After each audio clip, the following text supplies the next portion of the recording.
வணக்கம். நகைக்கடன், விவசாய கடன் வச்சிருக்கீங்களா? அப்போ இந்த முக்கியமான அறிவிப்பை கேளுங்க. உங்க கடன் தள்ளுபடி ஆகுமா? இதுதான் இப்ப எல்லாரும் கேக்குற கேள்வி. வாங்க என்ன விஷயம்னு பார்க்கலாம். முதல்ல ஒரு முக்கியமான நியூஸ்.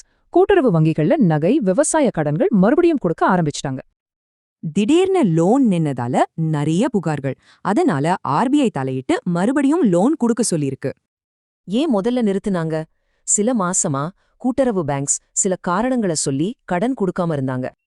இப்போ ஆர்பிஐ ஆர்டர் போட்டதால பேங்க்ல ஒரே கூட்டம், மக்கள் லோன் வாங்க அலைமோதுறாங்க. யோசிச்சு பாருங்க, வெறும் 4 மாசத்துல 25,000 கோடி ரூபாய்க்கு நகைக்கடன் கொடுத்திருக்காங்க.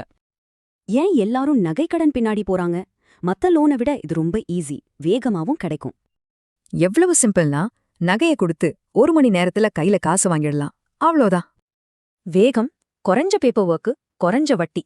இதுதான் நகைக்கடனோட பெரிய பிளஸ். சரி, இதுல ஒரு இன்ட்ரெஸ்டிங்கான விஷயம் இருக்கு. இதுக்கும் 2026 தேர்தலுக்கும் ஒரு கனெக்ஷன் இருக்குன்னு சொல்றாங்க. அதாவது, தேர்தல் நேரத்துல அரசாங்கம் கடனை தள்ளுபடி செய்ய வாய்ப்பிருக்கு. இது ஒரு பெரிய வாக்குறுதியா இருக்கலாம். தள்ளுபடிக்கு கண்டிஷன் என்ன தெரியுமா? நகைக்கடன்னா 5 சவரனுக்குள்ள இருக்கணும்னு சொல்றாங்க. ஒரு முக்கியமான ரூல், 2 லோனும் இருந்தா ஏதாவது ஒண்ணுக்கு தான் தள்ளுபடி கிடைக்கும். தள்ளுபடி அறிவிக்கிறதுக்கு முன்னாடி லோன் வாங்கிடணும் தான் இப்ப எல்லாரும் அவசரப்படுறாங்க. அப்போ இது வெறும் தேர்தல் நாடகமா? இல்ல உண்மையிலேயே மக்களுக்கு நிவாரணம் கிடைக்க போகுதா?